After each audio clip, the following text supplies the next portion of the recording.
As I mentioned, we have been going through Revelation, and we're just finished the 16th chapter of Revelation, the seven last plagues, and we're going to now begin in Revelation chapter 17. I just wanted to just as a brief kind of synopsis, I want to just go over where we're at here with chapter 17. We have we went through seven churches, followed by seven seals, which is the sealing of the book of life, followed by seven trumpets.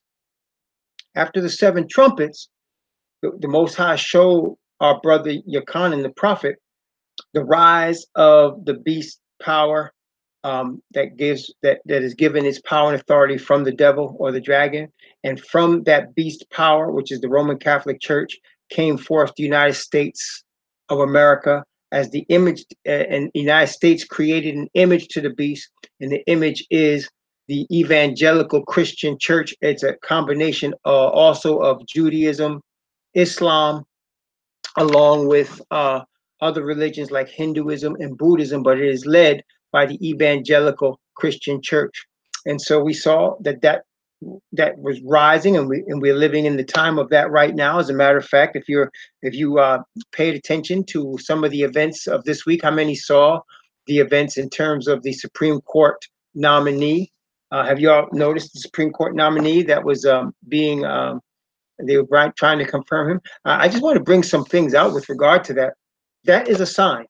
Now, I want to show you why it's a sign. If you recall, we read in the book of Revelation, chapter 7, where the Bible, the command was given from the Most High by an angel, where he said to there were four angels that were standing on four corners of the earth, holding four winds, that the wind should not blow on the earth, nor on the sea, nor in any tree. And he was telling the four angels, the angel with the seal in his hand was telling the four angels as he went back up to the Father, he said, hold the four winds till we have sealed the servants of our Most High in their forehead. And so there's destructive power that's going to be let loose on this earth. Evil angels are going to be let loose to do destroying power on this earth very shortly. And the Most High has been holding back those winds until his servants are sealed, the 144,000. And the 144,000, as we have talked about, are a special people in the sense that they will be bringing a final warning message to gather together all of the Most High's people from the four corners of the earth, not to gather them into one place geographically, but to gather them in one place spiritually. We will get together physically and geographically when we're on the Sea of Glass and in the kingdom, but the 144,000 bring a message that solidify the saints of the Most High, call them out of Babylonian systems of worship and false religions. So this week, oh wait, before I go on, remember we talked about Revelation 13, and in Revelation 13, let's look at Revelation 13. And remember, we talked about the beast coming out of the earth being the United States of America, Revelation 13, verse 11. Let's look at Revelation 13, verse 11, and from verse 11 down to verse 14. And the Bible says, and I beheld another beast coming up out of the earth, and he had two horns like a lamb, and he spake as a dragon. And he exerciseth all the power of the first beast before him, and causeth the earth and them which dwell therein to worship the first beast, whose deadly wound was healed. And he doth great powers, so that he maketh fire come down from heaven on the earth in the sight of men, and deceiveth them that dwell on the earth by the means of those miracles which he had power to do in the sight of the beast, saying to them that dwell on the earth that they should make an image to the beast, which had this wound by a sword and did live. So we talked about this, being that this beast that comes up out of the earth that looks like a lamb and speaks as a dragon is the United States of America, and that it says that it exercises all the power of the first beast before him, the first beast being the Roman Catholic Church, the Vatican, which is actually supervising and controlling the United States of America. It's controlling the United States of America through its agents, and one of its major agents is the Ashkenazi Jews. We know the Ashkenazi Jews are the money men, and they control Hollywood for the Roman Catholic Church. Rome controls all, but the Ashkenazi Jews are a subculture that is part of this control, and so they're the ones that say they are Jews and are not, but a synagogue of Satan. And we know that the Roman Catholic Church not only has them, but also has various orders, the Knights of Malta, the Jesuit orders, and the Dominicans, and so forth and so on, that they use to infiltrate certain areas, infiltrate every area of life, control all religious groups, control all business, control all politics. Okay, Roman Catholic Church.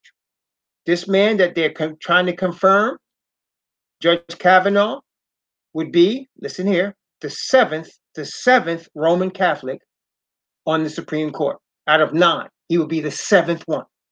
So therefore, you would have 7 Roman Catholics, and what else would you have? A Baptist? No. A Pentecostal? No. A Jehovah's Witness? No. So you have 7 Roman Catholics and 2 Ashkenazi Jews. That tells you who's controlling things in the United States. 7 Roman Catholics, 2 Ashkenazi Jews on the Supreme Court. See, they got, and this is what I want to bring out. Point one I want to bring out here for y'all to understand. Don't listen to what the media is saying. Look behind the words. And let me give you an example. They got everybody thinking in terms of conservative and progressive. Isn't that true? Like everybody thinks, are you conservative or are you progressive? Are you the right or are you the left, right? They talk about the alt-right and the right, and then they talk about the left, right? So they say conservative and aggressive and progressive. But really, and so when they got everybody looking at the Supreme Court, they're looking at how many conservatives there are and how many progressives are on the Supreme Court. So really, you got, with this guy coming here, you got 6 conservatives and 3 progressives. One of the progressives is a Roman Catholic as well. No, there's only 9. On the Supreme Court, there's only 9.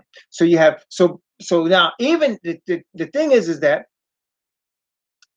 what they are really doing is they're putting Roman Catholics and Ashkenazi Jews on the Supreme Court.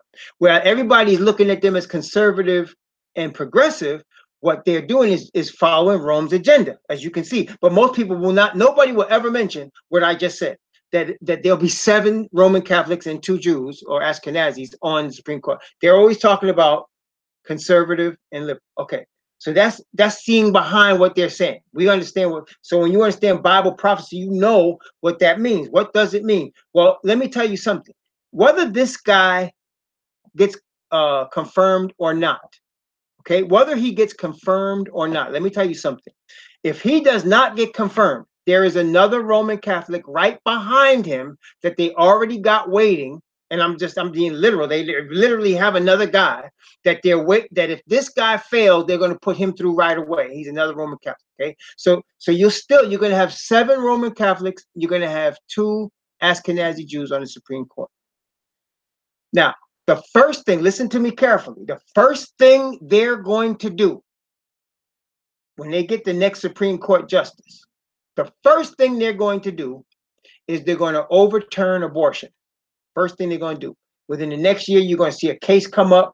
They're going to judge on the case. They're going to overturn abortion. Boom, that's gone.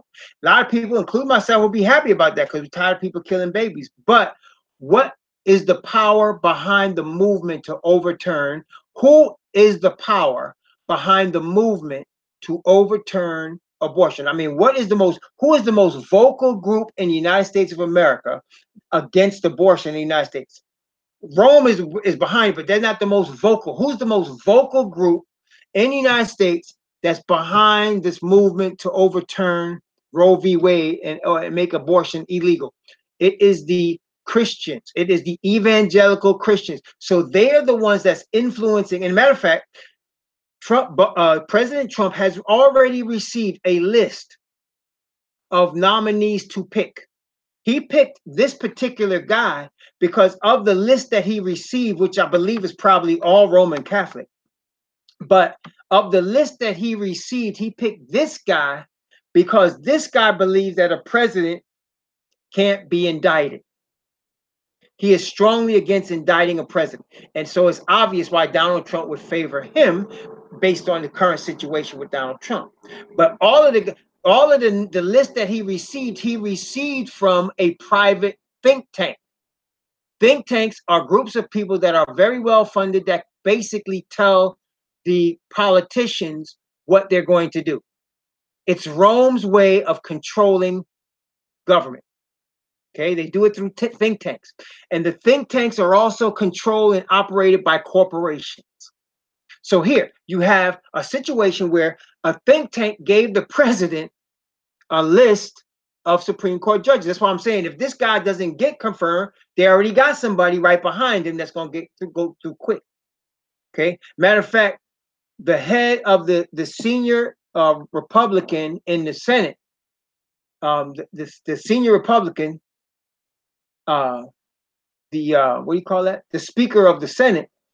Mitch McConnell already told the president not to pick this guy, that there were other guys that they could get through easier. But the president wanted this guy because he doesn't believe in indicting a president. And we know President Trump is in trouble, right? So he wants this guy in there. So even if this guy doesn't, we will know already that the evangelical Christians would have used their influence to put this, whoever it is, whether it's this guy or another guy, on the Supreme Court, thereby using the religious influence to overturn abortion. And that's a good thing. But what's going to happen is they're going to continue to use their influence to affect laws, to affect society, to affect religion in the United States, and then through the United States in the world. That's what's going on. That's why here in Revelation chapter 13, notice again, it was talking about the United States when it's talking about he in this verse. Revelation chapter 13, verse 15, when it says he, is talking about the United States, who is the lamb-like beast. Revelation 13:15, and it says, and he, that is United States, had power to give life unto the image of the beast, which is the false prophet, which is the evangelical church. He had power. Let me just say it the way I'm translating it for you. In the United States of America, verse 15, Revelation 13, verse 15, and the United States of America, that is he, had power to give life unto the evangelical Christian church, that the evangelical Christian church should both speak and cause as many as would not worship like the evangelical Christian church should be killed. So you say, man, they're going to force us all to be evangelicals? No, they're going to have a group of acceptable beliefs that are not considered cult, not considered terrorists. And I'll give you some of them. You can be an evangelical Christian, obviously, in any of the Christian churches that are accepted by evangelical Christians, which are all the major Christian churches, like Catholicism, obviously. And then, of course, you have Seventh-day Adventist, Mormon, Jehovah Witness, Baptist, Pentecostal, Lutheran. You know what I'm saying? Those are the. Then you got other. You can also be a practicer of Judaism. They have no problem with that. The three major religions, Judaism or Islam, they have no problem with that either. Then, of course, you could also be, if you're from the Orient, you know, where the majority of people from the Orient are either Hindu or Buddhist, you can be that too. As long as you're not on one of the banned list, you'll be all right. But if you are on the banned list or cult list and you're not part of one of the accepted religions, then you're going to be looked upon with suspicion. As many as would not worship the image of the beast should be killed. This power and this authority is exercised through the United Nations. As we can see, President Trump just spoke at the United Nations. In fact, they were laughing at him, but they can laugh all they want. The United States is controlling, and Rome is controlling through the United States what goes on in the UN. They're going to have, already they got a majority Roman Catholic Supreme Court. And this next person, whether it's Kavanaugh or the guy they got behind Kavanaugh, they're going to have 7 Roman Catholics on the Supreme Court, 2 Ashkenazi Jews. And that's who controls the United States of America. That's who controls the United States of America. Okay? So this is coming to pass. And so we're seeing this happen right before our eyes. Now, what does this mean? Well, of course, it means that soon the winds are going to be let loose to blow on the United States and on the earth. The winds that are talking about in Revelation chapter 7. They're soon going to be let loose to blow. Also means that, remember what it said, they will not be let loose until the 144,000 are sealed in their forehead. So as we are getting closer to our Father, more intense with his word, more closer in receiving his spirit of righteousness and truth, that's how close things are happening, quickly things are happening and moving and right now. And so, brothers and sisters, we're living in a very stupendous time in Earth's history. We're living in a stupendous time. And I want to tell you, it's no coincidence that you and I were born at this time. Because either you and I were born at this time to receive the seal of the Father or the mark of the beast. Because we're being born at the most historic time in the history of planet Earth. This is where we live. This is where we live right now. So either we're going to receive the seal of the Father in his spirit, or we're going to receive the mark. This is where it's going. Because all you're going to have is sheep and goats. You're going to have sheep and goats, wheat and tares. There's going to be no in between. Either you're with the Father and sealed in his righteousness, or you're not. Okay? Or you're not. And of course, the Bible also shows us that he's going to send strong delusion to those that reject the truth. See, we're getting to that point now. Those that reject the truth, he's going to send strong delusion that they should believe a lie because they did not have a love for the truth. This is where we are. Okay, we're living at this time. We're in Revelation 13. So we can see that Revelation 13 shows that development, and we're seeing it happen. Then Revelation 14 showed the Most High Yah's answer to that, the 144,000, and the message that they would give, and the character that they're made up of. We saw that in chapter 14.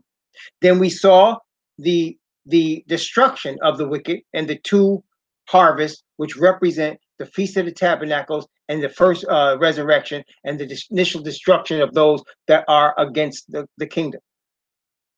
Then chapter 15 and 16 showed the plagues. Okay, it showed the Ark of the Covenant, and then from where the Ark of the Covenant sits, it showed the plagues coming on the earth, the last plague being the return of the Messiah. Now, what the Most High does with the prophet at this point in chapter 17 is he's going back now where we saw the finished product in chapter 13. We saw the finished product. Remember, it was a beast that had 7 heads and 10 horns. And remember, it had crowns on its horns. Remember that? And so we saw the finished product. That's what's being developed right now as we are sitting here. What we're going to see in chapter 17 is the development of that product. We're going to see it right here in chapter 17. He's going to show us the development of the product, and he's going to show us how it's going to be destroyed in chapter 17. Then chapter 18, he's going to show the 144,000 again, giving a warning, the same warning that's given in chapter 14. You're going to see it in chapter 18. Now, chapter 18 of the book of Revelation is pretty much a copy of Isaiah 47 and Jeremiah 51. Pretty much. Okay? You're going to see that. We're going to look at that. Okay, it's pretty much. In fact, Isaiah, Jeremiah, and Ezekiel are the major prophets represented in the book of Revelation. If somebody does not understand Isaiah, Jeremiah, and Ezekiel, they're not going to understand the book of Revelation. Just as we talked about, if somebody does not understand the high priestly ministry and the ministry given to Moses with the sanctuary and the services of the sanctuary, they're not going to understand the book of Revelation. Just as simple as that. That's why there's no Christian church that's going to understand that. They're just not going to get it. There's no Sunday keeping church for sure that's going to understand the book of Revelation. Unless you understand that there's a law, there's an Ark of the Covenant, there's a priesthood, and how it works and why it works, you won't understand that. So Isaiah, Jeremiah, and Ezekiel are very heavy in the book of Revelation. Very heavy. Okay. So we're going to look at this. Today we're starting with chapter 17, and he's going to show us the development of the Roman church. Okay, let's take a look, and then we're going to understand why things are the way they are. Okay, notice again, Revelation chapter 17. Revelation chapter 17. I'm going to read verse 1 and 2 of Revelation chapter 17. Notice what it said. And there came one of the 7 angels, which had the 7 vials, and talked with me, saying unto me, Come hither, I will show unto thee the judgment of the great whore that sitteth upon many waters, with whom the kings of the earth have committed fornication, and the inhabitants of the earth have been made drunk with the wine of her fornication. Let's stop right here for a second. Again, there are various places in Jeremiah in Ezekiel and Isaiah that talk about this portion in terms of being made drunk with the wine of her fornication. We're going to go through that. But what I want to point out here is that what did the angel say to John? He said, I'm going to show you the judgment of the great whore that sits upon many waters. I'm going to show you the judgment. I'm going to show you how she's going to be destroyed. Okay, that's what this is about. So we're going to see her rising, we're going to see her coming up, and we're going to see her be destroyed. Now, this great whore, a whore is a woman. I mean, I know today they call men whores, and men have been prostitutes just as long as women have been prostitutes, actually. But generally, this one here is a female. So we're talking, this is a great whore. Now, it's a woman. Now, we saw earlier, many places in the Bible, Revelation chapter 12, Ephesians chapter 5, Jeremiah chapter 6, where a woman represents a church or an assembly of people for religious purposes. That's what a woman represents. A church basically being not a denomination, but a religious assembly, assembly of worship, okay, or a congregation of worship. Now we know from Revelation chapter 12, it showed the Israelite church, and then also, wait a minute, it's a nation as well that represents the group, because the Israelites are not a denomination. See, there are many Christians. I saw a video from this cat just today. I had seen it before, where he was trying to poke holes basically in the beliefs of the Hebrew Israelites, and he keeps doing it by comparing us to Ashkenazi Jews and Christians. See, and that's the folly right there. Ashkenazi Jews are not to be compared to us because those people made up their own religion called Judaism, which we have nothing to do with, and actually the Bible has nothing to do with it. Because the Bible never speaks of Abraham starting any religion called Judaism. Never. Okay? Because he didn't. That was made up by those people from Europe who say they are Jews and are not, but the synagogue of Satan. So he's comparing us to them. Then he tried to compare us to the established Christian church as if we had no merit because we're not like the established Christian church. Again, Rome established the first Christian church, the Roman Catholic Church, because the Bible doesn't speak of Christianity as a religion, because the one they call Jesus Christ never said anything nor even implied that he was starting another church called Christianity. But instead he did say he came to save his people from their sin, to bring repentance to Israel. That's what he said. Okay, to bring repentance to Israel. So we know that. So now Israel is the main focus here. So Israel is a country, a nation, and it's a movement because now it's a scattered nation. So you cannot compare it to the way Ashkenazi Jews is in Judaism and Christianity or Buddhism and Hinduism, because the Israelite movement is a movement of the awakening of the true Hebrews. It's a movement. A movement is done by a spirit. It's either an evil spirit or a Holy Spirit. The people that don't believe would consider it an evil spirit. Fine. We know it to be the most set apart spirit of the Father that's bringing and awakening the true Israelites as to who they are. See? So it's a movement. All right. So this great whore is the opposite of that. Whereas the woman in chapter 12 represented the nation, the Israelite nation, this woman represents something opposite because she's a whore. She's not a pure woman as chapter 12. She's not a delicate and comely woman as Jeremiah 6:2 talks about. No, it's not that. She's not the one that's been cleansed from all sin like the one in Ephesians chapter 5. No, this is a whore. And the Bible says that the kings of the earth have committed fornication. In other words, there'd been a train run on her. They were bringing up that term. I hadn't heard it since the 70s. A train is where different dudes are having sex with the same woman, sometimes at the same time. That's what they called it. Back in the days, called a train. Well, these kings are running a train on this whore. And the whore is making them drunk. Right? So this is a religious body that's making the leaders of the earth drunk. In other words, she's controlling them because they're inebriated by her. And remember now, the devil controls the whore. So remember, the devil gives the whore power, seat, and great authority, the Bible showed us. And so that being the case, the devil operates by fear, but mostly he operates by deception, right? And this whore is deceiving the earth. Okay, the Roman Catholic Church is deceiving the earth. No question about it. Okay, so now that this is and so they've been made drunk with the wine of her fornication, and you can see it Again, we're looking now at the Supreme Court. How can you have a country that's supposed to be an evangelical or what do you call it? A Protestant country. The United States of America is supposed to be a Protestant country, right? And in the United States of America, just in the various forms of Christianity, okay, let's just take it like that. Now, we're not talking about Buddhism, Hinduism, Islam, or Judaism. We're not even talking about that. We're talking about just Christianity.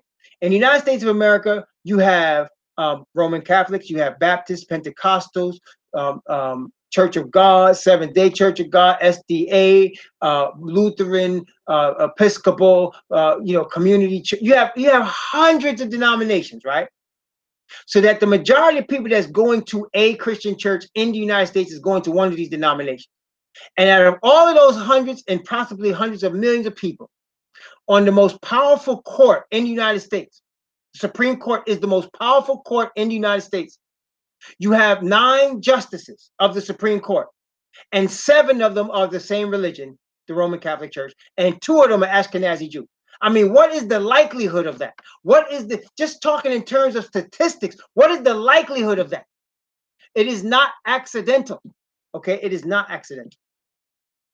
It's not. And so that's why the Bible is showing us she makes the kings of the earth committed fornication with her, the inhabitants of the earth have been made drunk with the wine of her fornication. Every leader of every religion on earth has been to kiss the Pope's ring, every single one.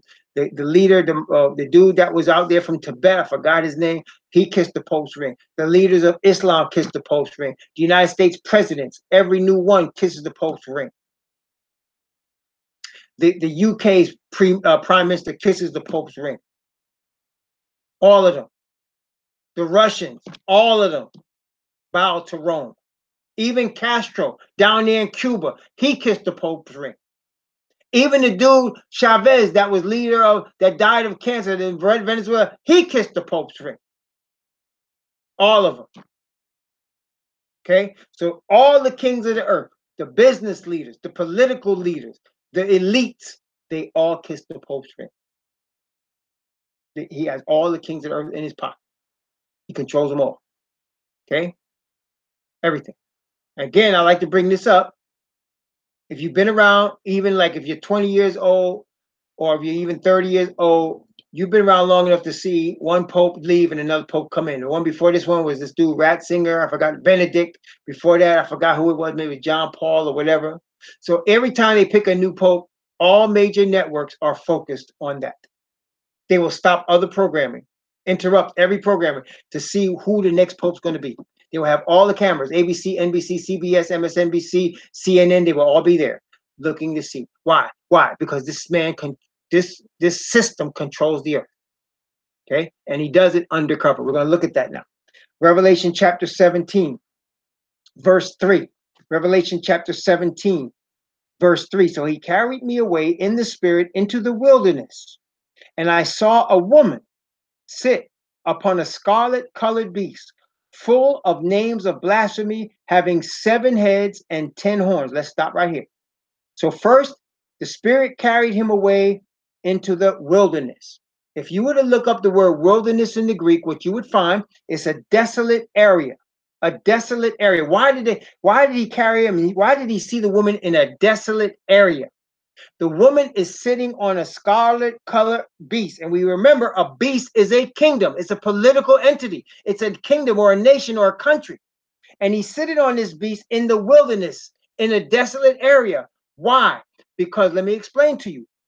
If you just think about this, if they had like a seance or something like this, there was this movie out maybe 20 years ago. Tom Cruise was in this movie, and in this movie he was a doctor, and he went to this it was like a party, but they all had masks on, and they did demonic practices in the party, and they turned it into an orgy. I forgot. Eyes wide shut. And he went out to this mansion, and it was in this dark place out in the middle of Long Island somewhere. And they went out, and it was a private thing. You don't have to be invited to go there. Well, they did that because they were doing their dirt in secret. And that's what Rome is doing. It's controlling the earth. It's controlling presidents and prime ministers and religious leaders in secret. When I was in the SDA church, right? most of the leaders of the SDA Church are controlled by Jesuits of the Roman Catholic Church. Most of them are controlled and are being run by Roman Catholic Jesuits. Yeah, we found that out while we were still there. Many Jesuits are in there. They control. And then Alberto Rivera, a former Jesuit that became a born-again Christian, he became a Pentecostal. Of course, he was poisoned. But before he died, he admitted, he came out and he said, oh yeah, he said, we got lots of people in all the churches. In the SDA Church too, we control that church. See? So they control all of the churches. They control all the businesses. And as we can see, they control the Supreme Court. And they do it in secret. That's why the Bible is revealing it to his servants in the book of Revelation, and most of the earth has no idea how this is going on. It's in secret. Okay? So the Bible shows that this woman that sat on a beast that was full of names of blasphemy, and I want you also to notice this description is the same description that we saw in Revelation 13, verse 1, right? It's the same description we saw in Revelation 12, verse 3. It's the same description we saw when we added the 4 beasts from Daniel chapter 7 together. It's a conglomeration that ended up in Rome. It's the same description. Why? Because it's the same entity. The same entity. Before it was pagan Rome, now it's papal Rome. Remember we talked about that? It was pagan Rome when Daniel was alive. Then it came papal Rome. Okay? So that's where we're at right now. So this woman is the Catholic Church, and it controls a nation, which the nation is the papacy. The Vatican is a nation, and that nation controls other nations, and it does it in secret.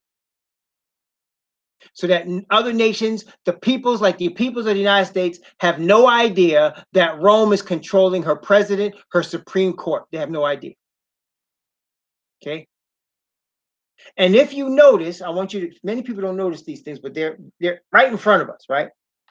Every time there's a presidential election and you end up with 2 candidates, usually a Democrat and a Republican, what do they got to do? Every time, it's a tradition, they got to have a meeting in New York with the Archbishop, Catholic Archbishop of New York. And they start telling jokes about each other. Every president does it. Bush did it with when he was running against I forgot the dude he was running against, but Bush did it when he was running. Barack Obama did it when he was running against McCain. Hillary Clinton did it with Donald Trump. They all got to go to New York and meet with the Archbishop, and they wear white. And then every year, all the Supreme Court justices have to go to Chicago for the Red Mass. There's a Red Mass every year. Just look it up. There's a Red Mass every year. They go to Chicago to the Archbishop of Chicago, and they have a Red Mass in their big cathedral over there. Okay? Why is it that they all go to the Catholic Church? He's running things in secret. Okay? I'm just illustrating how he's running. So now he's controlling armies of other nations. He's controlling the politics of other nations. Obviously, he's controlling the court systems and judges of other nations. Yes, it is the little horn. Same thing. Absolutely. The same thing. This is represented as the little horn as well. That's right. So that okay. So now we have that. Now, Revelation chapter 17 and verse 4. Revelation 17 and verse 4. And the woman was arrayed in purple and scarlet color, and decked with gold and precious stones and pearls, having a golden cup in her hand, full of abominations and filthiness of her fornication. So he's describing this woman, and he's saying she's decked out. And I want you to notice also the colors that this whore is wearing should look familiar. If you're a Bible student, the colors should look familiar. What colors? Who in the Bible wears purple and scarlet and is decked with precious stone? Aside from the Pope, this is the Pope, but who in the Bible does it? Aside from, there's somebody in the Bible that does it. No. Aside from that, aside from the Catholic Church, take the Catholic Church out. That's what we're talking about. So we know they're doing it. But aside from that, there's somebody else in the Bible that wears clothes these colors. Who else wears clothes these colors? There's somebody else in the Bible that wears clothes these colors with purple and scarlet. There's a color missing. I'm giving y'all some hints. It's not an easy question. No, you're close though. You're close, Prosper. You're close. You're close. It is the high priest. The high priest in the Bible wears these colors. The high priest wears these colors. And there's one more color, it's blue. Now, what does blue represent? Y'all should know. Remember, matter of fact, let's take a look at it. Exodus chapter 25. Exodus chapter 25. Notice Exodus 25. I'm going to read from verse 1 down to verse 8. Exodus 25 from verse 1 to 8. He was telling the people to gather some stuff because he was going to make all kinds of things. Like he's going to make the sanctuary, like he's going to make the priest garb and all that. And so here in Exodus 25, notice, and Yahweh spake unto Moses, saying, speak unto the children of Israel that they bring me an offering of every man that giveth it willingly with his heart. Ye shall take my offering. And this is the offering which ye shall take of them: gold and silver and brass and blue and purple and scarlet and fine linen and goat's hair, and ram skins dyed red, and badger skins, and kittim wood, oil for light, spices for the anointing oil, for sweet incense, onyx stones, and stones to set in the ephod and in the breastplate. Let them make me a sanctuary that I may dwell among them. Now, if you notice, what is going on here? They don't have the blue because the blue represents the law. You remember? It was a blue when Moses first told them to wear the tzitzit, it was color of blue so that they would remember his commandments. Remember that? So that they remember his commandments. So he told them to wear a ribbon of blue so they remember. So the commandments represent blue. So the whore doesn't have blue. Why? Because he doesn't have the commandments. But the whore has everything else. They got the incense. Don't you know? You know, in them cathedrals, they have that incense, and the priest comes in with his garb on, and he blows that incense over the table, like supposed to be like the table of showbread. They're trying. So you can see the devil is trying to take the place of the Most High. He's trying to create his own system that replaces the system that the Most High gave to the Israelite nation. And why? Because the devil can't really originate anything. He can only take what the Father has and pervert it. That's what he does. So here with this whore, he has her set up and trying to say he has the Vatican in place of the temple, right? He got their mass in place of the sanctuary service. He got a table with their wafers on it in place of the showbread. He's got the priest wearing purple and scarlet color with gold and precious stone, like as if he's the high priest. You see what he's doing? He's trying to create a kingdom on this earth the way the Father creates it with the kingdom that we're going to have, Father's kingdom. Because he cannot really come up with something on his own except death and lies, but he copies and perverts what the Father does. Okay? So I just wanted to point that out. So all the nations are drunk with the fornication, and it says that the woman had a cup in her hand full of abominations and filthiness of her fornication. Revelation 17, verse 4. Okay, we're not finished now. Revelation 17, back to Revelation 17.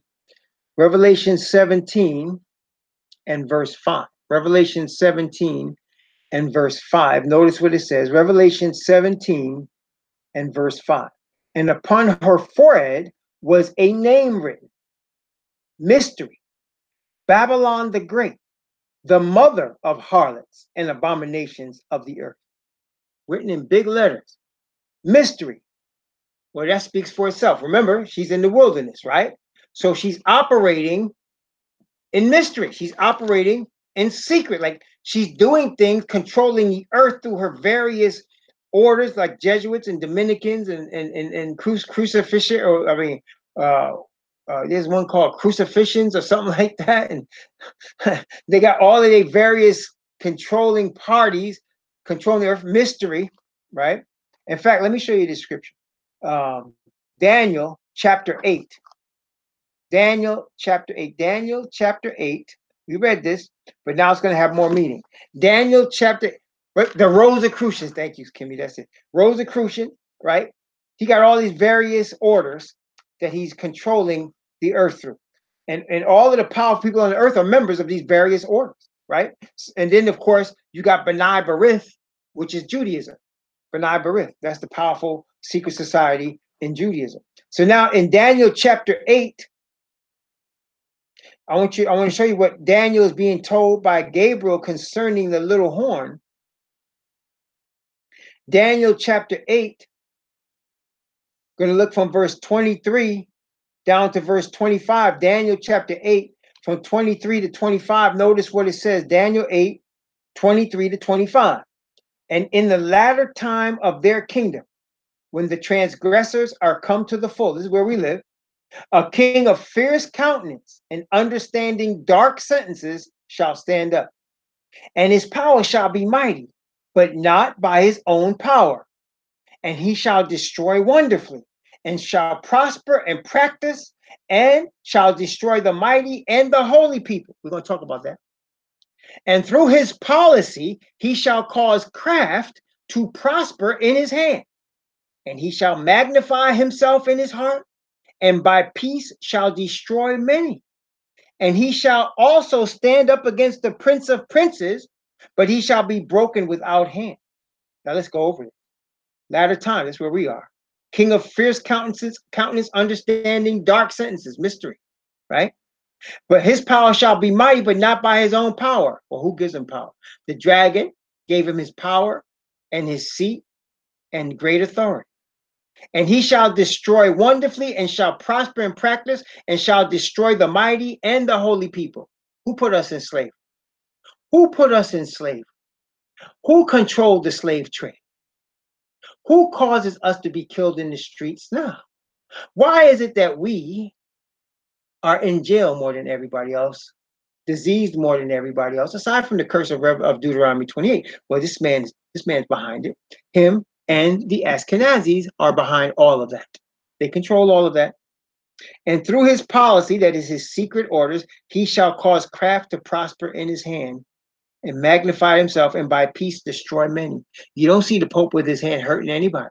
He looks like he's so innocent, and yet he is the one that is behind all the wars that are happening on the earth. He controls the bankers or the banksters that operate with the Federal Reserve. He controls Rothschild. He controls all of the families of the earth that run things. He is the one. Oh, yes. He calls himself the Holy Father, one of the greatest terms of blasphemy that exists. He calls himself the Holy Father. It's blasphemous. And if that's all he said alone, that'd be blasphemous enough for him to be put to death by the Most High, which he's going to be. But he says more than that. Okay. So back to Revelation 17, mystery. Okay, understand that. Revelation 17:5. Babylon the Great. All right, let's stop here again. Let me ask a question.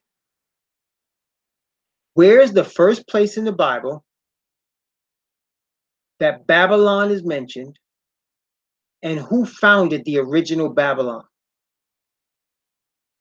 Where's the first place in the Bible that Babylon is mentioned, and who? That's right, Nimrod. That's correct. Nimrod founded Babylon. Where is that? You know who it is, baby. That's right, Bakama. But where? Where is it in the Bible? Where in the Bible do we find Nimrod? Where do we find Nimrod in the Bible? Genesis 10. That's exactly right. Genesis 10 and 11. In 11, he's not named, but he's there. But Genesis chapter 10, that's correct. Let's take a look. Genesis chapter 10. Mystery, Babylon the Great, the mother of harlots. Okay, so let's. Genesis chapter 10. Where it shows us the nations, and it shows us how all the nations that we have today came about, where they came from. Who are the original people of the nations? Well, all the nations of the earth came from three men: Shem, Ham, and Japheth.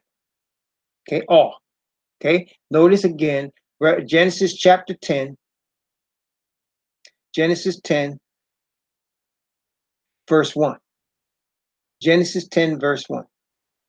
Now these are the generations of the sons of Noah. Shem, actually is Ham, and Japheth. And unto them were sons born after the flood. So you can see these three men, from these three men, the whole earth was populated from these three men. So everybody on the earth comes from one of these three. Everybody on the earth comes from Shem, Ham, or Japheth. Now, as we study the Bible, we will see Japheth went north, and he's considered the Gentiles. And all the European nations, China, Russia, Europe, all of that is Japheth. Ham, who came and took over everything south of that. So you had Africa, and you have what's now called the so-called Middle East. That's all Ham. Okay, Shem was sprinkled among Ham. He was sprinkled among Ham. Okay, so now of the sons of Ham, let's take a look. Genesis chapter 10. I'm going to read from verse 6 down to verse 10. Genesis 10, from 6 to 10. Notice what it says.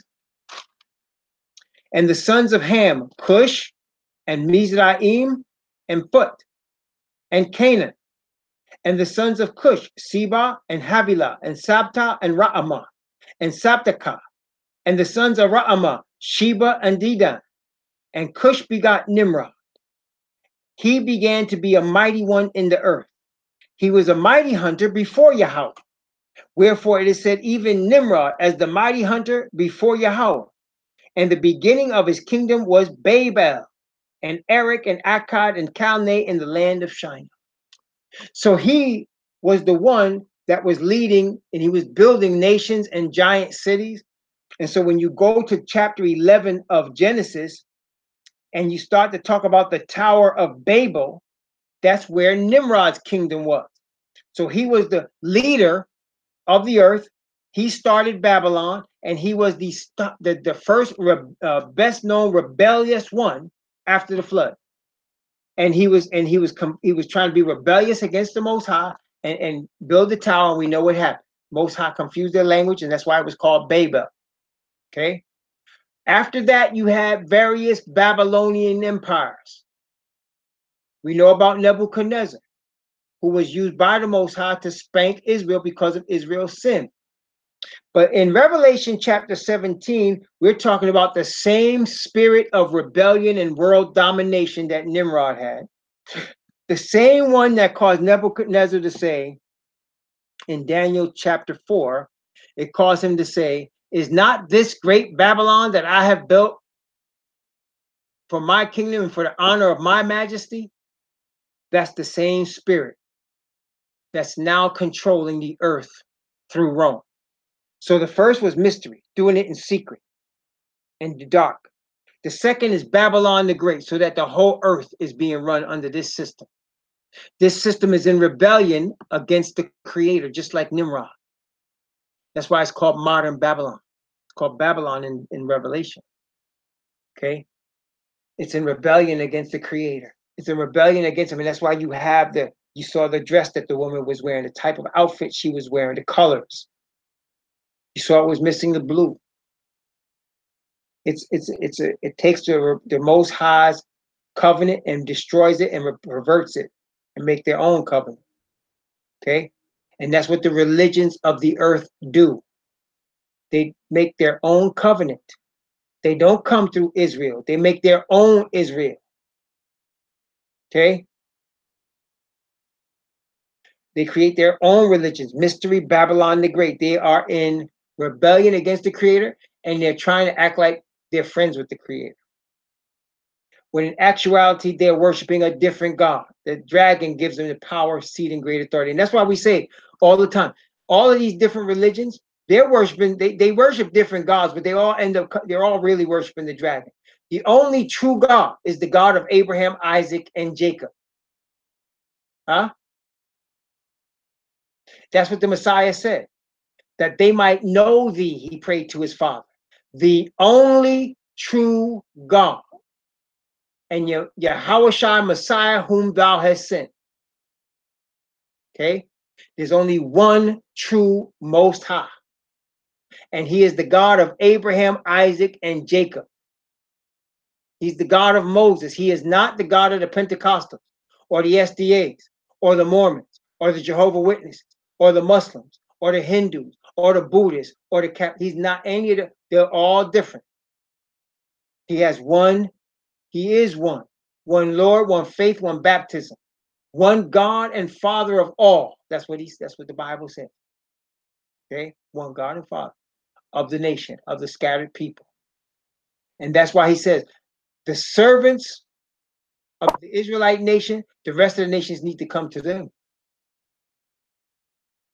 Okay? It says, the Bible says in Psalm, I believe it's 95, Psalm 95. Let's take a look at that. Psalm 95. Notice what it says. Just in case somebody think I'm making this stuff up and I'm just being arrogant. Notice again what the Bible says in Psalm 90, actually 96. Psalm 96. I'm going to read verse 3, 4, and 5. Notice what it says, Psalm 96, 3, 4, and 5.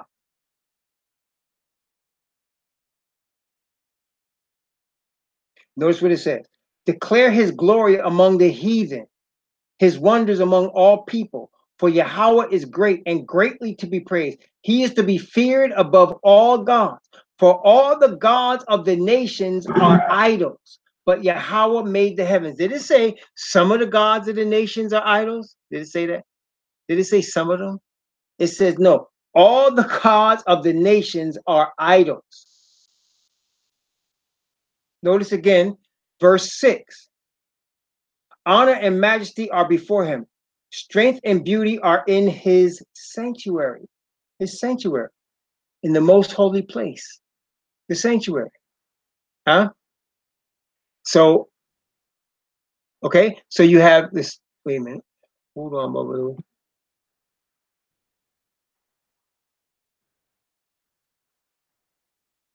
So you have the sanctuary, which we know is the heavenly sanctuary, where it's going to sit on Mount Zion, and we know that that's where the Ark of the Covenant is. So we are talking about one nation, the Israelite nation.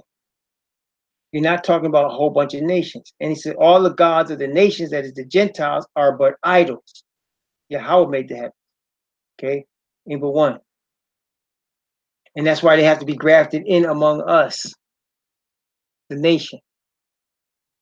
That's why it says in many places, all the kings of the earth are going to come to Jerusalem to worship the King, Yahweh of hosts. Okay. So this whore is Babylon, Mystery Babylon the Great, the mother of harlots. Back to Revelation 17, verse 5. The mother of harlots and abominations of the earth. The mother of harlots. Okay, let's talk about this. Whenever the Israelite nation worshipped other gods, the Most High would say something like this: they have gone a whoring after other gods. You ever heard that term? They have gone a whoring after other gods. Huh? See, he says that because that means they're being unfaithful to him and worshiping other gods. They've gone a whoring after other gods.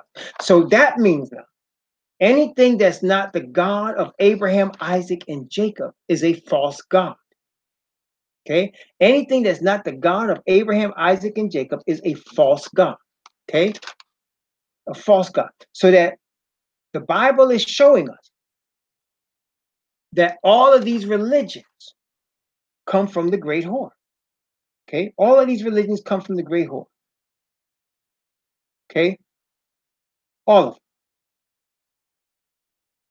So, I mean, there was a SDA person that was, do you think SDA church is Babylon? They're so caught up in that.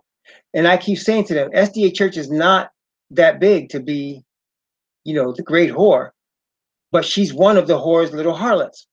So that you see, if you have a whorehouse, and I've never been, well, that's not true. I was once in a whorehouse or with a bunch of whores, but I never actually used their services. Not that I would admit it if I did. I'm not too proud to say if I did. I never did, but I'm just saying I have been in the presence of a harem of harlots at one time. And I won't go into the circumstances, but yes, I was there with them one day, one full day. So when I was a younger boy, but in the whorehouse, you have a madam. Okay, you have a madam. The madam is like the supervisor. She like runs things in the whorehouse. Like she keeps all the girls in line. And when the customer comes, okay, she asking what you want. What you looking for? What flavor you want? I'm looking for a blonde.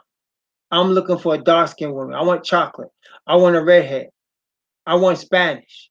Okay, if you whatever you want, this is where it is, this is where it is. So the Roman Catholic Church is the whore. She's the madam. Her pimp is the devil.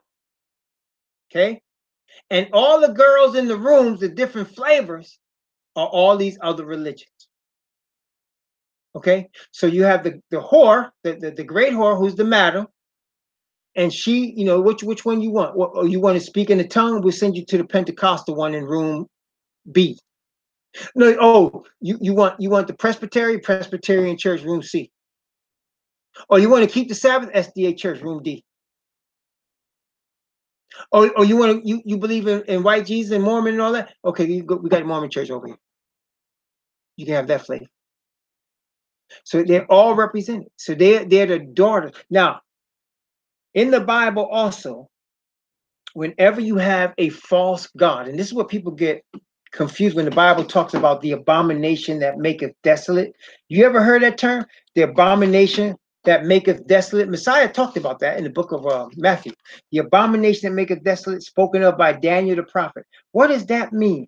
I'm going to show you here in 1 Kings chapter 11. 1 Kings chapter 11. I want you to notice the word abomination. I want you to notice how it's used in 1 Kings chapter 11. Okay? 1 Kings chapter 11. I'm going to read from verse 1 and I'm going to read down to verse 7. 1 Kings chapter 11 from verse 1 to verse 7. Notice what it says. But King Solomon loved many strange women, together with the daughter of Pharaoh, women of the Moabites, Ammonites, Edomites, Zidonian, and Hittites. Of the nations concerning which Yahweh said unto the children of Israel, ye shall not go into them, neither shall they come in unto you, for surely they will turn away your heart after their gods. Solomon clave unto these in love. And he had 700 wives, princesses, and 300 concubines. And his wives turned away his heart. For it came to pass when Solomon was old, that his wives turned away his heart after other gods, and his heart was not perfect with Yahweh, his Most High, as was the heart of David, his father. And Solomon went after Ashtoreth, the goddess of the Zidonians, and after Milcom, the abomination of the Amorites. And Solomon did evil in the sight of Yahweh, and went not fully after Yahweh as did David, his father. Then did Solomon build an high place for Chemosh, the abomination of Moab, in the hill that is before Jerusalem, and for Molech, the abomination of the children of Ammon. How is the word abomination used in these sentences, in these verses? Do you see what is the word abomination? How is it being used, and for what is it being used to describe? When he talks about the abomination of the Amorites, the abomination of the children of Ammon, the abomination of Moab. How is it being used? The word abomination is being used to describe false gods. That's right, false gods. The word is being used to describe false God. So when the Messiah talks about when you shall see the abomination that causes desolation or causes ruin, that is a false god of all false gods that's going to cause the earth to be ruined and destroyed. That's going to cause the Father to move from his place and destroy this place. It's a false religion and false God.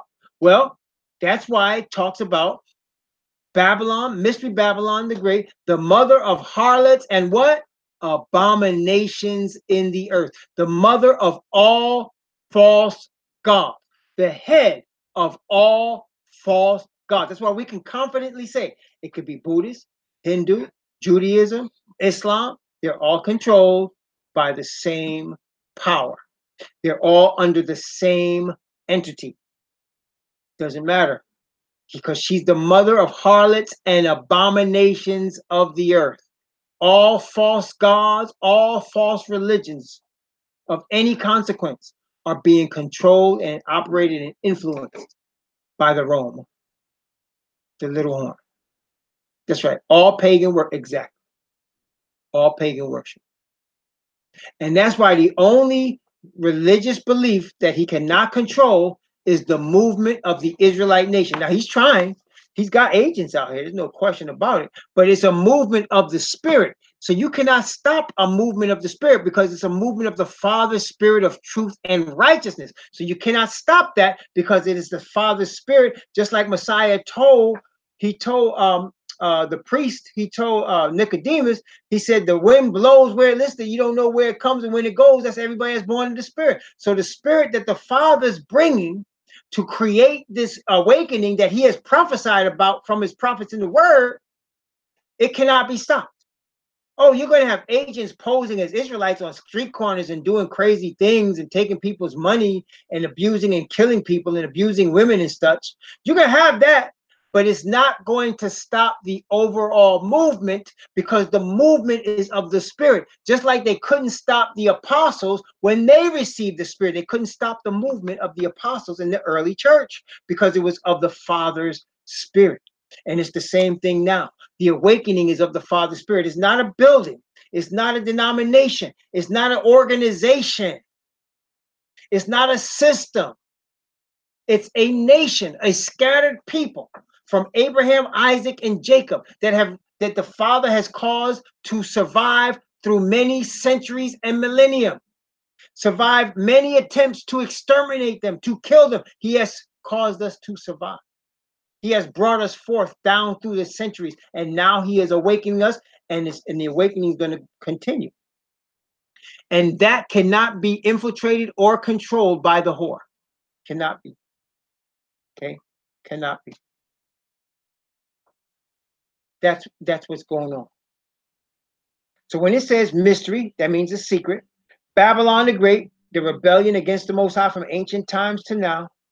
The mother of harlots and abominations. That is the head of all false religions, paganism, and false gods on the earth is this church. She controls it all. Okay? She also is in charge, of course, with the destruction of the Israelite nation. Just as Pharaoh, if you recall, Pharaoh said, if it's a boy, throw it in the river. If it's a girl, keep it alive. Right? Exodus chapter 1. If it's a boy, throw it in the river. If it's a girl, keep it alive. Same thing exists today. They're doing the same thing with their Planned Parenthood, with their experiments, with their crack cocaine and opioids. They're doing the same thing today with the 3-strike law and all the things that they're doing to try to destroy one people, to try to destroy the Israelite nation. It's not going to work, of course. Cannot work. The Most High has brought us down through the centuries. Our fathers were severely punished, like no other people we've been punished. Like no other people in the history of planet Earth have been punished like us. Nobody. And I don't want to hear no junk about no Holocaust. The Holocaust lasted, really, when he started burning them people, or if he was burning, he started killing them. It started in 1938 and it was finished by 1944. That's 6 years. We've been in bondage in the United States alone for 400 years. That doesn't even include Brazil or the islands like Haiti. That doesn't even include that. That doesn't even include when the Arabs had us and still have us in slavery in some places in Africa. That doesn't even include that. That doesn't even include when we went into bondage in Babylon. Doesn't even include that. And they talking about 6 years? Huh? For real? Yeah. So yeah, we can't. It's not even worth. Honestly, it's a disgrace to even try to compare what the true Israelites have gone through, what the fake ones that are not Israelites have gone through. It's the disgrace to even compare. Even you can't even compare. Even if you include the Bolshevik Revolution with all of them running out of Russia to come into Germany, it doesn't compare to the many centuries that we have been through of slavery, of manipulation, exploitation. And so now the awakening has begun and nobody can stop it. Okay. The Spirit of the Most High Father is ordaining the awakening. He's ordaining the awakening. Okay.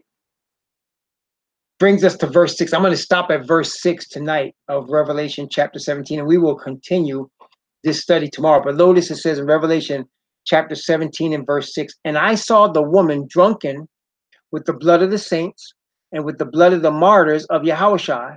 And when I saw her, I wondered with great admiration. So this woman is responsible for the deaths of the saints. All the saints, the nation of Israel, the people of the Most High, this woman is responsible for their deaths. And martyrs of the Messiah, this woman is responsible. And he wondered with great admiration. She was impressive. Hey, listen, my wife and I, from time to time, when we travel, one time we went to see my son in Minnesota together. And we went into Minneapolis, Minnesota. And when we were in Minneapolis, Minnesota, we saw a giant Catholic cathedral. And we went in there because the building is magnificent. If you ever see the Catholic cathedral, it's a magnificent building. It's beautiful. The architecture is stunning. And when they start to play those organs, it sounds awesome. Right? Great admiration. She's beautiful. She's rich. She's powerful. Right? Yeah. Honestly, though, see, I guess I'm kind of weird. I used to always dream about having a mansion that was shaped like one of them churches. Because I always liked it, man. I always liked those big churches like that, those big Gothic buildings. I used to think, oh, man, one day I'll have a mansion like this. But those buildings, man, impressive, man, impressive. And so John was wondering with great admiration when he saw her. She's impressive. She's powerful. She's slick. Okay? But she's controlled by the devil. We need to understand it. The earth doesn't understand it, but we understand it. So we're going to stop here. We're going to start at verse 7 in the morning by the grace of the Most High when he starts going into the mystery of the woman in terms of the heads and horns. We're going to talk about that. But let's stop here and let's have a word of prayer, and then we'll continue tomorrow.